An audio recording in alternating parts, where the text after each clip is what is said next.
Si Ma'am Noemi, ulitin natin. Ma'am, anong case mo? Anong sakit mo nung pumunta ka rito sa akin?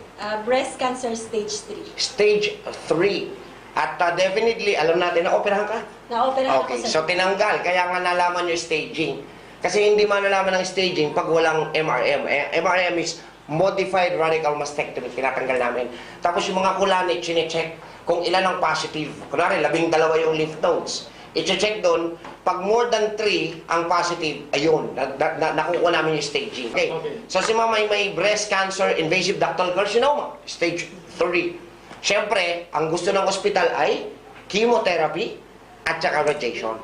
Pero dahil nga nag-attend sila, katulad nyo, ng health forum, pinakinggan niya lang muna ako. Pinakinggan niya, ano ba yung dapat kong gawin? Unang-una, yun, pinaintindi ko, natanggapin mo na may cancer ka, kailangan tanggap ng puso mo. Pag hindi, wala ang magagawa doktor eh. Tanggapin mo, okay lang na may sakit. Ang importante, gagaling. Hirap yung, wala akong sakit, wala akong pala sakit, ba't kita tutulungan? So, tinanggap niya. Pangalawa, inamin niya na siya rin yung naging pabaya. After that, gumawa kami ng program.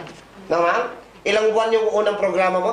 45 days. 45 days, which is 1.5 months. Kasi 4.5 months will be divided into 3 phases. The first phase is 45 days, 1.5 months. After 1.5 months, babalik kayo, kasi po, binababaan ko yung dosage.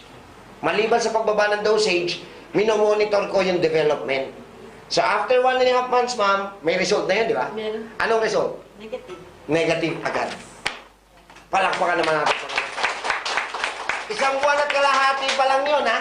Isang buwan at kalahati. Pero sabi ko sa kanya, assure na talagang hindi na yung babalik, tapusin na natin yung program. Kasi mahirap, baka mamaya negative, yung pala natutulog lang sila.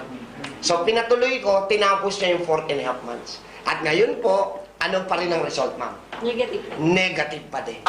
Kaya nandito siya, magpapaalam lang yan sa akin. Di ba, babalik ka ng Dubai? Magbabalik na siya, makakapag-work na ulit siya. Bakit? Binigyan ko na siya ng clearance na pwede na ulit siya mag-work kasi magaling na siya. Palakpakan natin pa rin. Okay, ma'am? Maraming salamat. Isa, alam niyo kung bakit siya nasa harapan niyo? Yan ang deal ko sa mga pasyenteng gumagaling. Pag pinagaling na kayo ni Lord, wag niyong babanggitin na pinagaling kayo ni Doc Atoy ng Health Forum. Hindi.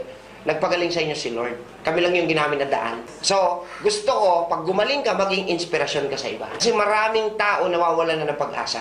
Pag narinig yung kwento ng katulad niya, dati ako may cancer, gumaling na ako. Pero ma'am, marami bang bawal? Maraming bawal. Mahirap, hindi. Mahirap. Sa umpisa. Sa umpisa. Pero nung nagampanan mo, ayan yung kapalit. Dok, gusto ko lang din magtanong. Sige, pare ko. Yung una po ba na kayo'y napunta rito, kayo po rin ba ay nagduda or talagang yung second opinion na to na gusto niyo mapakinggan si Doc Atoy? Hindi ako nagduda. Okay. Kasi bago ko Pumunta. pumunta ng Pilipinas, nag-check ako online about sa health, about sa mga health forum. Oh. Chinek ko lahat ng mga FB Link niya. lahat Sa ng link Facebook. ni Doc Doc sa FB. Tsaka aside dun sa mga online sa outside the country, outside Opo. the Philippines. Marami din kasi, hindi lang naman dito sa Aha, Philippines. tama. Chinecheck ko lahat yan. Pare-pareho lang. Ah, Talagang yung natural medicine, mas maganda siya kesa sa mga synthetic medicine. Correct. Kaso nga lang po, ano po yung pinagkaiba niya? Yung sa proseso, nahirapan po ba kayo? Sa proseso po, hindi naman ako nahirapan. Yun lang, kailangan mong disiplinahin yung sarili. Lahat ng bawal, kailangan sundin. So sinunod niyo po talaga yun? Sinunod ko yun kahit Hindi po ba hindi kayo ako- na-tempt na wow? Kasi pag kumakain mga anak ko, asawa ko, nakatitig lang ako. Niloloko nila ako eh. Ah, Mama, lunok lang. Aha.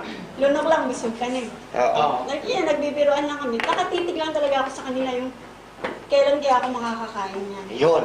Yun. Tinitiis ko lang talaga. Kailangan kong gumaling. Yes. At ngayon, ang good news, magaling na siya, pwede na siyang kumain. Pero, may warning ako. Moderately, no? Hayaan mo, matikman mo lang ulit yung mga na-miss mong food, pero hindi para takawin ka ulit. At tandaan nyo, during the time of discipline, nandyan lagi temptations. Kailangan patatagin mo yung sarili mo. O naray, pag tinutokso ka, iyak ka lang. so ano po ang may advice nyo Yan, doon yan. sa mga Bago, yung mga bago nakikinig ngayon. natin, yung una pa lang din na gustong mag-undergo. Kasi meron din may breast cancer eh. Oo. Opo, ano po ang may advice nyo sa dahil kayo po mismo yung living testimony ni Doc Atoy eh. Yeah. Kayo po. So, sige po. unang-una, magtiwala tayo sa taas. Amen. Pangalawa, yung self-discipline. Kayanin natin. Yung mga bawal, sundin natin. Mhm. Mahirap, pero sa umpisa lang. Kung kaya ng iba, kaya din natin. Correct. Thank you. Oh, Meron ba po kasabihin? Thank you rin ako kay Doc. Siyempre, ginawa siyang instrument ni God. thank you, Lord. No. Daan lang, daan. Tagapagsalita lang. Kasi hindi pwede magsalita si Lord, mananakbo kayo. Mamaya mo. Kay God, Amen. Oh. kay Doc, sa atin. At sa ating yung nag-sponsor sa atin, Synergia. Synergia. Diba?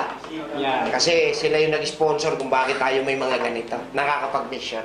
Okay, maraming salamat sa buhay ni Ma'am Noemi. Thank you, ma'am. Thank you. God bless. Thank you. Thank you.